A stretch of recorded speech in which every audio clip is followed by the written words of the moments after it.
What's up, guys? In this tutorial, I clarify whether you can change your lobby character in Mobile Legends and also show you an alternative customization option available in the game.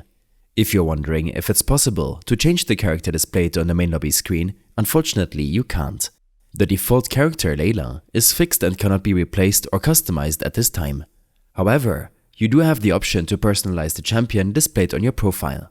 To update your profile champion, start by going into your profile from the main screen. Once you're in, tap the Edit button. From here, you will see an option to change the displayed champion. Browse to your list of available champions and select the one you want to feature on your profile. After selecting your preferred champion, tap Confirm to save the changes. Your updated champion will now display on the profile for others to see. While the lobby character remains unchangeable, customizing your profile champion is a great way to showcase your favorite hero or your most played character. Hopefully, in the future, Mobile Legends may introduce more customization options for the lobby screen. I hope this helped you out. Leave a comment if you have any questions and see you in the next one.